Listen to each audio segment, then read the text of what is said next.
We live in a culture where men and women grow up inside fundamentally different value systems. Different enough that as adults they often can't understand what the other person is actually saying, even when they're convinced they're talking about the same thing. For men, success means career and self-actualization in the external world, while family is frequently framed as a kind of optional side quest that can wait. A bachelor with a career is a catch whose stock only rises with time. For women, society still holds up marriage and children as the primary measure of a complete life. Female self-actualization gets evaluated through the ring on her finger, if you're successful but alone. The cultural verdict is that you didn't quite make it, that you're a future crazy cat lady in waiting. And this is the root of the fundamental psychological imbalance that drives everything we see and he's just not that into you. Men in stories like this tend to fear constraint. Women tend to fear rejection and irrelevance. For one, a relationship is part of life. For the other, it's confirmation of their own worth. And while men generally derive their sense of social significance from achievement and status, women far too often remain caught in the unconscious belief that being loved is proof that they're okay. This film isn't a light story about dating. It's an examination of what happens when these two foundational anxieties collide. We'll watch people so afraid of confronting the truth about themselves and about the person in front of them that they build entire castles out of fantasy and cognitive distortion. It's a story about how people replace reality with interpretation, because a well-constructed fantasy is usually easier to live inside than clarity. Where he didn't call back becomes an elaborate puzzle with hidden causes, anything to avoid the simplest possible explanation. He's just not that into you. Before getting into the specific couples, it's worth establishing the foundation on which every conflict in this film is built. What we're looking at isn't just a collection of romantic storylines. It's a system of mismatched expectations, shaped by upbringing and culture.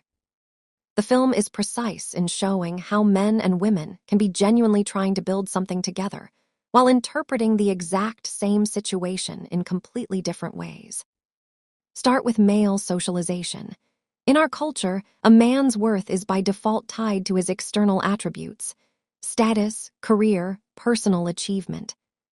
Family, within this framework, tends to be experienced as something that can be deferred, until after the career, after the status, after the sense of being a fully realized person. This produces a specific kind of emotional immaturity and a deep-seated tendency to avoid commitment. The men in this film, looked at honestly, aren't afraid of being alone. What concerns them is access to a particular woman's attention, or more importantly, the preservation of their own comfort. A relationship, for them, is a configuration that can always be put off or renegotiated the moment it stops being convenient. For women, the situation is a mirror image. From childhood, they receive a single sustained message: your primary goal is to be chosen. Having a family becomes the measure of female success, and the absence of a relationship reads not as a free period of life, but as evidence of personal failure. Which is why what's at stake for the women in this film isn't simply having a boyfriend. It's their own sense of self-worth. This social asymmetry is what produces the hyperfixation we see on screen. The women in the film are constantly trying to decode what's happening, analyzing pauses, messages, tones, behaviors, because relationships are bound up with their sense of their own significance. The men, by contrast, tend to navigate by their own comfort level in the moment rather than by interpretation. The result is that both sides are genuinely operating in different psychological realities. And the tragedy here isn't female stupidity or male cruelty. The tragedy is that for one group, a relationship is a pleasant addition to life, while for the other, it's the very condition of that life. As long as this gap exists, any attempt at dialogue becomes a game of broken telephone, where each person hears only what their own anxiety dictates. The most revealing storyline in the film is Gigi's, because it's through her that the film exposes the central mechanism of romantic anxiety. People often suffer not from reality itself, but from their own interpretation of that reality. Gigi lives in a state of constant decoding.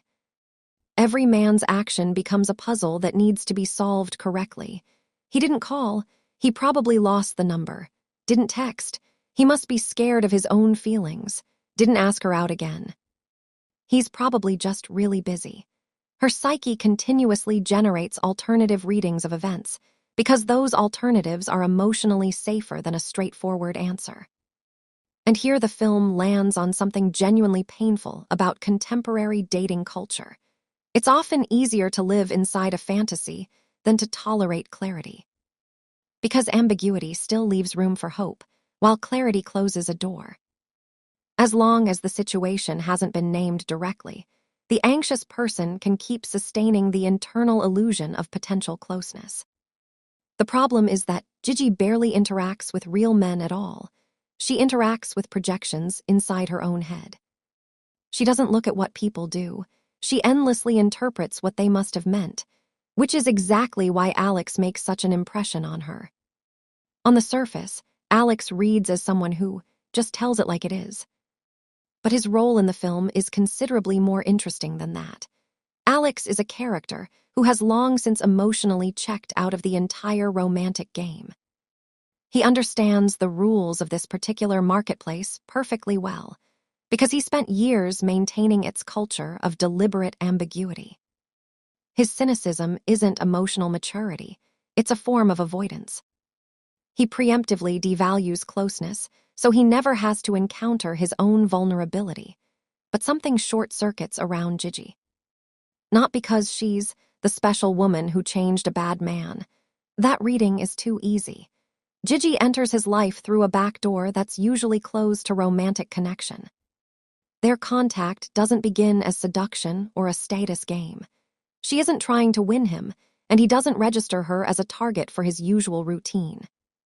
So for the first time in a long while, Alex starts letting someone in without his standard distancing apparatus in place, and that's what gradually dismantles his defenses. The paradox is that Gigi looks like the anxious one and Alex looks like the avoidant one, but both are doing essentially the same thing, dodging direct contact with the reality of their own feelings. Just by different methods. She takes cover in fantasy and hyperanalysis. He takes cover in irony, distance, and emotional control, which is why their storyline is so compelling to watch. We're seeing the classic fantasy, that the right love can heal an avoidant person. That if you're sincere enough, patient enough, and understanding enough, the emotionally unavailable partner will finally open up. But it's worth separating the film from real life here. In practice, this dynamic rarely shifts as quickly or as cleanly as the movie suggests. An avoidant attachment style doesn't dissolve on contact with the right person. Anxious attachment doesn't resolve itself after one good connection. These pairings tend to produce highly unstable systems. One person perpetually seeking confirmation of closeness, the other perpetually seeking the distance they need to maintain internal control. This is precisely why their arc works so well within a romantic comedy. The film is offering the audience one of the most popular contemporary fantasies. That meeting your person will make the walls come down on their own. That the anxious one will find peace, and the emotionally guarded one will suddenly become open and present. It's a beautiful idea. It's just not how it usually works. The most painful, realistic, and quietly devastating story in the film belongs to Ben and Janine. Because this one isn't about the anxiety of early dating or the uncertainty of a beginning.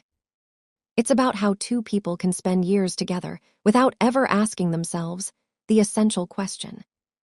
Are we actually choosing each other, or are we just still moving in the same direction because we never stopped? The film makes clear, through accumulating details, that their relationship was built on a massive imbalance of investment from the start. The same motif surfaces again and again in Janine's story. She was the one pulling this relationship forward. Ben didn't call her for 11 days after they met. He only proposed after an ultimatum. The bulk of the emotional labor in their marriage belongs to her. She organizes, sustains, holds together, and stabilizes the whole structure. And here it's important to name something uncomfortable. Ben's passivity is also a choice. He doesn't come across as a clear villain, which is exactly the problem. He isn't aggressive or cruel, and he doesn't read like someone who consciously wants to cause harm. But psychologically, he operates in a mode of minimum resistance. Ben doesn't make decisions. He allows circumstances to make them for him. This is a recognizable type of emotional immaturity. The person who refuses to take responsibility for either closeness or ending things. He stays in a relationship as long as it sustains itself on its own momentum, while avoiding any real act of choosing. This emotional immaturity is sharpest in the cigarette scene. Ben lies to Janine about smoking the way a child hides behind the school building from a strict parent. In that moment, it becomes clear that this marriage doesn't function as a partnership between two adults. For Ben, Janine is a controlling authority figure to hide things from, not a partner he can be honest with. In a system where one person plays parent and the other plays lying teenager, genuine intimacy and sexual desire are the first casualties, and someone like Anna becomes inevitable. The Anna storyline is revealing in its own right, because the engine of that affair is not Ben, it's Anna. She's the one who keeps moving toward him, keeps romanticizing what's happening, keeps pushing the contact forward even when he makes half-hearted attempts to retreat. And Ben lands, once again, in his default position, the person being pulled along by someone else's desire, making no real choice of his own. He doesn't truly choose Anna any more than he ever truly chose Janine. He simply ends up wherever the current of someone else's wanting takes him. His eventual confession to Janine might look, on the surface, like an act of honesty, but psychologically the scene works very differently. His admission reads less like taking responsibility and more like an unconscious hope that someone will finally make the decision for him, that Janine will be the one to end it, since he has never had the internal agency to do it himself. This is consistent with everything he does throughout the film. Ben perpetually avoids being the person who makes a choice and then lives with its consequences. The real problem isn't the affair itself, it's the behavioral pattern that made it possible. Ben never voices his dissatisfaction, never articulates his desires, never ends the relationship even when he's already emotionally left it. Instead of direct action, he chooses passivity and lets the situation accumulate until it reaches a breaking point. Janine is left dealing not so much with a betrayal, as with the realization that the man she's been living with never learned how to be a functioning adult participant in his own relationship. Anna's storyline is a masterclass in how far someone can go when they're living inside their own interpretation of events. If Gigi searches for hidden signals where there are none, Anna goes a step further. She ignores direct evidence and explicit rejection, because she's already composed a fully realized narrative of a grand, fateful love in her head, and she isn't about to let reality rewrite it. What matters here is that Anna is the driving force of this affair.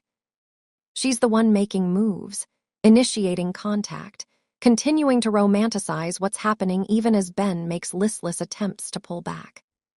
And this exposes something essential about Ben's character. He is, at his core, a kind of emotional vacancy, a vacuum that each woman fills with her own projections. Janine sees in him a reliable if confused husband. Anna sees a kindred spirit and a passionate lover.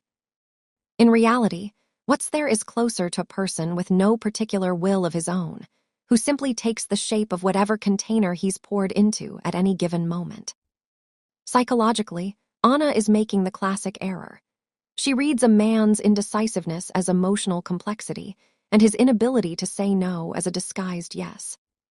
She is actively pushing this thing forward, unable to see that behind the facade of forbidden passion, There is nothing more than his weakness. What the film gives Anna, to its credit, is one of its sharpest and most clarifying moments, the scene in the closet. This is where all her illusions collapse at once. Sitting there, forced to witness an intimate moment between husband and wife, she finally sees him for what he is. Not a fateful romantic hero, but a small, tangled-up man who is afraid of everyone around him. The entire romantic aura of great love evaporates instantly, because Anna isn't confronted with betrayal. She's confronted with the smallness of the person she chose to mythologize. To her credit, she ends it the moment the image in her head stops matching what's in front of her. She leaves not because the situation humiliated her, but because he turned out to be far too slight for the role she'd cast him in. Connor's storyline matters because it definitively dismantles the myth that living inside a fantasy is a women-only problem. Connor is Gigi's mirror image. He makes the same fundamental mistake. He falls not for the real Anna, but for the idealized version of the perfect couple he's constructed in his head, ignoring the complete absence of any genuine emotional response from her side. Psychologically, Connor walks straight into a classic trap, trying to earn love through reliability and usefulness. He's always there, always helping, always loyal, already mentally furnishing their future home together, all while failing to notice that Anna is using him purely as a safe harbor. While she chases the phantom thrill of whatever is happening with Ben, Connor is her fallback option, a convenient resource that's always available when she needs it. Through this pairing, the film illuminates something important. Relationships often survive not on genuine feeling, but on the fear of losing a useful resource. Anna doesn't end things with Connor when she realizes she doesn't love him. She always knew that. She ends it only when he presents her with the bill, real intimacy, a shared future, an actual commitment. As long as the arrangement was low stakes, she was comfortable. The moment the backup plan asked to become the main plan, she bolted. The tragedy of Connor's arc is the sheer amount of time and feeling he invests in someone who sees him as a convenient option rather than a person. His storyline confirms what Gigi's already suggested. This isn't a gendered problem. Anyone who chooses to ignore reality in favor of their own preferred narrative will eventually hit the same dead end. Against the backdrop of the other couples, Beth and Neil look like something close to a functioning relationship. What exists between them is something the other pairs in this film conspicuously lack: genuine attachment, shared values, honest effort as a team. Neil isn't an emotional vacancy like Ben, and he isn't a runner like Alex. He loves Beth, that's not in question. And yet for 7 years they've been circling the same unresolved conflict that neither of them will name directly. For Beth, marriage is not just a legal formality or a dress. It's an act of recognition. In her internal framework, "I don't want to get married" doesn't register as a principled position. It translates as, "I'm not certain enough about you to choose you definitively." This is a deficit of confirmation, a chronic need for a declaration she never receives. But the paradox is that Neil hears something entirely different. For him, the fact that he has been faithfully present for 7 years is the declaration. His consistency is his proof. What we're watching is a classic relationship trap. People aren't arguing about facts. They're arguing about the meaning they assign to those facts. Beth is waiting for him to come around, while Neil is certain he arrived years ago. In practice, Beth has been living inside the ambiguity for years, choosing the fantasy of future change over an honest reckoning with the present. It takes a separation to force both of them out of their protective positions. Beth, back among her family, suddenly sees her sisters and their official husbands, and realizes that a ring guarantees nothing. Not care, not presence, not basic human support. For the first time, she stops looking at the symbol of marriage and looks at the actual person who has been beside her all along. Neil, in turn, makes his own meaningful move. He recognizes that marriage is Beth's love language. And his final proposal isn't a capitulation, and it isn't the system winning out over his convictions. It's an act of adult love, the willingness to acknowledge that a partner's needs can be just as legitimate as your own principles. In real life, conflicts like this rarely resolve in a synchronized moment of mutual clarity with a ring in someone's coat pocket. More often, people simply run out of patience and part ways. But within the film, this is the warmest arc because it reminds us, sometimes love isn't about finding the perfect person. It's about learning the language of the person who matters to you, even when that language seems, to you, entirely illogical. He's Just Not That Into You is ultimately not about romance, and it's barely about dating. It's a film about how profoundly our relationships are shaped not by our feelings, but by the stories we were taught to tell about ourselves. We've watched men and women operate in genuinely different psychological realities. For men, relationships tend to be part of life, important and enjoyable, but not identity-defining. For women, relationships become confirmation of their own completeness. Which is why the women in this film work so desperately to decode every pause, every call, every text. What's at stake for them isn't just whether a man likes them. It's the existential reassurance that they're okay. But the film's deepest wound isn't this social imbalance. It's the fact that almost no one in the story interacts with reality directly. Everyone is interacting with their fantasy of it. Gigi manufactures hidden meaning where there is only plain disinterest. Anna rebrands a painful emotional dependency as a grand love story. Beth spends years hoping her partner will transform rather than having an honest conversation about what she actually needs. Janine single-handedly props up an entire marriage, while Ben drifts along on the current of other people's decisions. And the men, for the most part, have no idea how destructive their passivity can be, because society never taught them that emotional accountability was their responsibility. The film's central argument is sharper than it first appears. People suffer less from the absence of love than from the absence of clarity. We are so afraid of encountering reality, rejection, incompatibility, the collapse of an illusion, that we replace facts with endless interpretation. It's easier to construct a complex, layered story than to accept one simple and painful truth. Easier to invest in someone's potential than to actually see the person standing in front of you. In this sense, the film is remarkably contemporary. Today's relationship culture is built largely on exactly this kind of emotional disorientation. We analyze conversations, count the hours before a reply, parse the subtext of a story view, while asking direct questions less and tolerating direct answers even less. The absence of communication turns intimacy into a collection of projections, where each person hears not their partner, but the echo of their own anxiety. Perhaps the most uncomfortable idea the film leaves us with is this: most of the characters get exactly what they unconsciously want, not love, not closeness, not truth, but the ability to keep living inside their familiar construction, where nothing about themselves needs to change. Because real intimacy doesn't begin the moment you're finally chosen. It begins the moment you're willing to let go of the fantasy and see the other person as they actually are. If this breakdown helped you wipe the mirror clean and see something new in a familiar pattern, hit like.